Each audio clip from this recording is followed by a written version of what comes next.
In this episode, we speak with Mike Suiters, co-founder and CEO of Positive Development, a provider of developmental therapy for children with autism. Founded in 2020, the company offers a comprehensive model that integrates speech, occupational, and mental health therapies, serving more than 1,000 families nationwide. Positive Development has become the nation's largest provider of developmental therapy focused on improving access, affordability, and quality of care. Mike co-founded the company after working at Sandbox Industries' Blue Venture Fund, where he helped identify innovative healthcare solutions. I'm your host, RJ Lumba. We hope you enjoy the show. If you like the episode, click to follow. RJ Lumba is the executive chairman of Market Insight Media and the managing partner of GrowthCap. He is the host of Great Entrepreneurs, a podcast for driven entrepreneurs and business owners.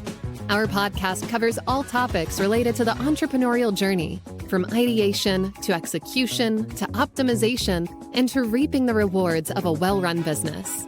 In the minutes ahead, we'll share with you unique insights and tactics from some of today's most accomplished and inspiring entrepreneurs. Mike, thanks for taking the time. It's good to be with you. I appreciate it, RJ. I've been looking forward to this.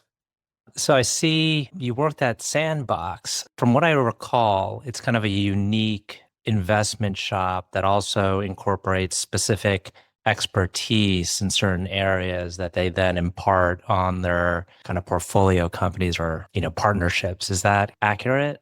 Yeah. Sandbox is a venture capital firm that really focuses on building funds around strategic LPs. And so I worked at the Blue Venture Fund at Sandbox, which is a collaboration with the Blue Cross Blue Shield Association. And then also at this point, almost every Blue Cross Blue Shield plan across the country is a participant as well.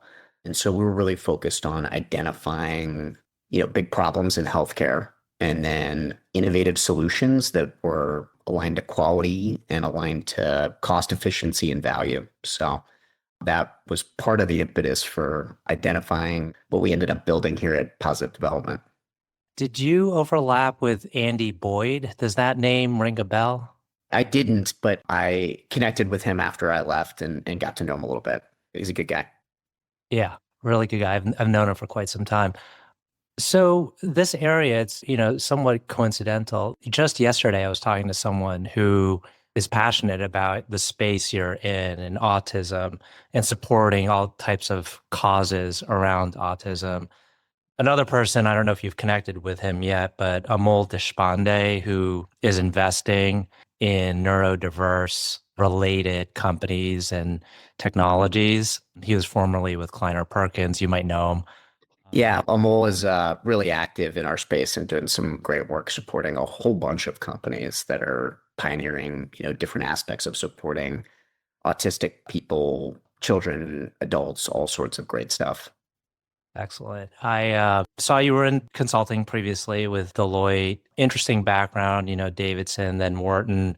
Maybe the place to start here is, so you alluded to a little bit that maybe you were at Sandbox, you're starting to think maybe about certain ideas, but what drew you in particular to autism?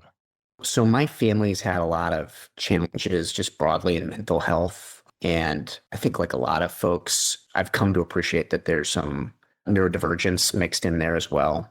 And so when I joined Sandbox, it was really cool. They're like, hey, we touch all parts of healthcare. What do you want to work on? And I said, I'd love to work on behavioral health because of the personal connection and the fact that I think it is one of, if not the most broken parts of healthcare. And then what is more fascinating than better understanding the human brain and neurology? And again, one of the most powerful but least understood parts of healthcare. So I dug in and was working with some of our existing portfolio companies that were pioneering different types of virtual mental health. Able2 was one of those that I worked really closely with, but just came to appreciate the increasing prevalence rate of autism and the really high expense of the support options that were out there, namely applied behavior analysis, and just felt like this was really not meeting the needs of all kids. It's a spectrum, right? Autism is a spectrum. It's diverse by definition. And yet, like, really the only support option was like this one incredibly expensive intervention. So it felt like A, it's not meeting everybody's needs, but B, it's so expensive. If we're trying to put all children into this one intervention, it's going to bankrupt us.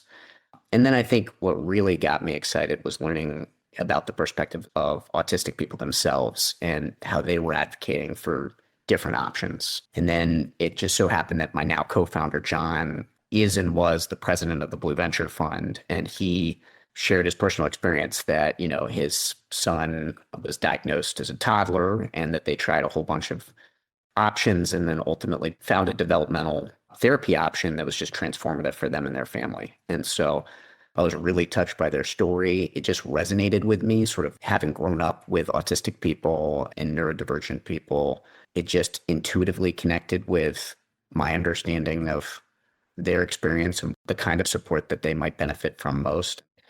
You mentioned the prevalence rate seems to be increasing. And in fact, the person I spoke with yesterday, who is, head of a fairly well-known healthcare company, as well as the very senior person at Medtronic, is in the health tech space. And he also mentioned there seems to be, more people today. And I'm curious, like, what the general consensus is about the cause. Like, why has the rate seemed to have increased? Yeah, it's a few things, and I'm not an expert on this, but this is my sense, my summary of the information that I've read. It's a combination of, we have changed the definition from a DSM-4 perspective over the years to be broader. So that's a part of it. I think a huge part of it is that stigma has reduced, and that the incentives at a family level have changed quite a bit to go pursue a diagnosis. So maybe if you round the clock to when I was in elementary school or before that, right? Like, basically there was a lot of potential for stigma for an autism diagnosis and not a lot of additional support that was unlocked from that diagnosis. So there wasn't a lot of incentive to go pursue it, right? Well, that's changed quite a bit, whether it's better support within the school system that's unlocked by a diagnosis, and then also now through insurance, support services outside of school that are unlocked through a diagnosis. That has changed quite a bit for families, where now there's a big incentive to go get the diagnosis because of all that it can bring to a family. So that's changed. There's no doubt that there's other factors as well. Part of this is genetic. Autism definitely runs in families. There's a genetic component to this.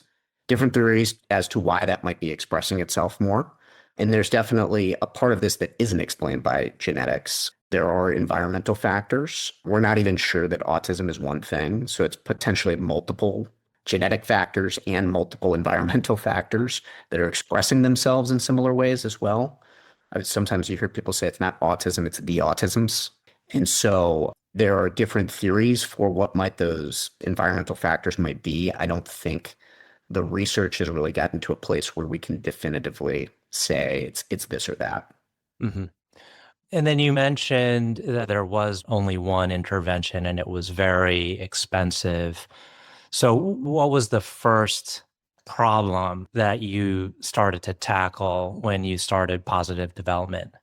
I think one of the most core problems is that because of the increase in prevalence rate, the increase in the number of families that are pursuing services, there's way more families that are looking for help than there are sort of affordable options for them to tap into. So that access challenge is number one. And then I'd say that the second and third right behind them challenges are, finding a high quality option that really fits your child is often a huge challenge. And so that was a big opportunity. And then the third piece I would say is just from a health economics policy perspective, the options out there were really expensive, like unsustainably so. So that was sort of the main challenges I saw when we're looking at positive development of what we could solve. The idea would be there's actually an opportunity for us to provide more affordable options, because kind of the core problem here, right, is all support is expensive if it's not funded in one way or another by a school system or health insurance. And so ultimately, a family's going to default to what's covered and affordable. And so the issue was that there were sort of only one intervention that was very high cost that was covered. So we identified if states and if health insurers looked at the research and updated some of their coverage policies, they could actually cover more options for families some of which might be a much better fit for a large proportion of children on the spectrum and their families, and that they just so happen to also be more cost effective. So it's sort of like I've said sometimes, it's like, imagine if your health plan only covered the branded drug, but there was a generic available. It's sort of like that, except in this case, it's actually a different and potentially more effective option for a lot of the families. So fast forwarding to today, through your platform and presence in the market, I guess you provide that access to families. And then tell us about the types of maybe programs you have that fit better with each particular case. Our comprehensive model is really our core offering. It is a combination of speech, mental health, and occupational therapy that is all delivered within one overarching developmental framework, our developmental approach. And that is a lower intensity solution. So it happens to be more like 6 to 7 hours per week versus a ABA program that's generally more like 20 to 40 hours a week. And so that level of intensity often just fits a family better, fits a child better. It's really focused on the strengths of the child and how do we build on what they find naturally interesting and where their natural curiosity focuses. How do we use that to then build on those interests, help them develop the skills to navigate the world as a neurodivergent person, and also build relationships with both neurodivergent people and neurotypical people. Because ultimately, a core part of our model is that relationships, the ability to build relationships, is sort of like a scalable way for all people to ultimately kind of navigate the world and solve problems and ultimately build love and relationships, which is quality of life and what we're all looking for. So we focus on those things. And then the final difference, I'd say, the final thing that we do really intentionally is that we try to bring the whole family into what we're doing. So as much as a family's willing, we want them to participate so that they can understand what we're working on and incorporate some of these really fun. What we do is fun, it's playful. It's something that's easily sort of incorporated into a playtime that you hopefully have with your child anyway. And so how do we teach parents, siblings, grandparents what we're working on so that it sort of amplifies what we do outside of therapy? And is this kind of model delivered virtually, in person, combination? Ultimately, since we're so sort of focused on relationships and social communication, our preference when we're working directly with a child is for that to be in person, although we do supplement with virtual therapy where convenient and necessary as a supplement. Like I mentioned, we do a lot of family engagement and parent support. Often we do that if the child isn't present, we do that component virtually because parents just find it more convenient if you're just meeting with one of our therapists as a parent to do that through telehealth. Would you be able to give us a sense for a particular case or maybe like the more typical case? How much would it cost out of pocket for a family and maybe the role that insurance plays there? Yeah, the out-of-pocket cost is very dependent on individual employer design, or if you're buying your insurance directly, what that insurance design is. But in terms of aggregate cost, typical program for us is in the $20,000 to $30,000 per year range, which is really expensive, but not when you compare it to what the status quo is today. So a typical ABA program is generally in the $50,000 to $70,000 per year range and can be as high as $120,000 per year. Mm-hmm. And so that's the total cost, but with insurance that comes down for the out of pocket is some fraction of that. It's some fraction of that. And generally, it's usually, somewhere between $500 and a couple $1,000s per year, depending on what the deductible is, what the copay structure is, et cetera. Mm-hmm. And then can you tell us about the company today, kind of the scale that you're currently at? And then from there, I'd just like to hear about like maybe a little bit about what you feel like is the constraint, like how you could scale faster. Yeah, we are in 7 states in the District of Columbia, and we serve over 1,000 families. We're the largest provider nationally of developmental therapy. So if you focus on providers that work within our model, we're the largest one across the country.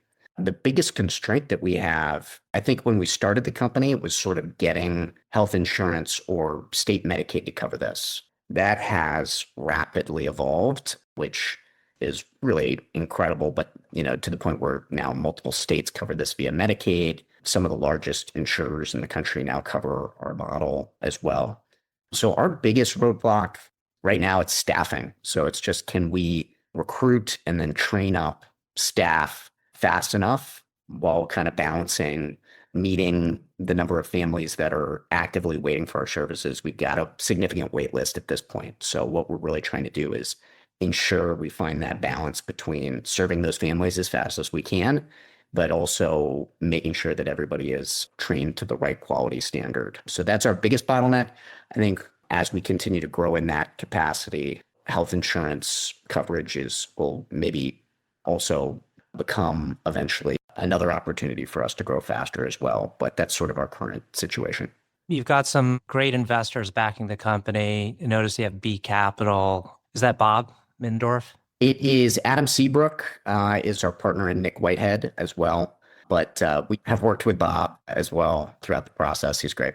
Tell us a little bit about kind of the value that your investors have brought to the table aside from the financial capital. Yeah, I think we have investors that, for instance, like Flare Capital, where they have a high number of strategic LPs and have been really helpful in using those connections within those strategic LPs to open up doors for us with health insurers or hospital systems that might be referral partners, et cetera. We also have all the sort of platform capabilities that they all bring, whether it be talent related or operating past experts in scaling high growth organizations that we can tap into. But I think the main thing that they provide is just a lot of conviction in what we're doing and sort of like that long-term view about what we're trying to build and what the right pace is to build that. Last two questions. One is, can you tell us about a person who has had a profound influence on you? I'll say my grandmother.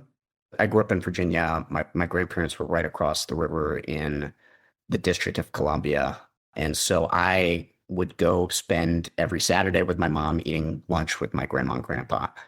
And I didn't know this until I was probably in middle school, but my grandmother was schizophrenic. And so I spent all this time with my grandma and then had this giant revelation from my mom that my grandmother had just a really, really tough experience navigating like life as a schizophrenic person in the 50s, 60s, and 70s.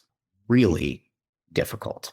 And my grandma was the kind of person that, like, when she eventually ended up going to a nursing home, was just like the favorite of all the staff. Like, she would sing all the time. She was just brought this really positive disposition. And I always admired that she went through so much, whether it was electroshock therapy or institutionalization for long periods, and still kind of like brought that positivity to life.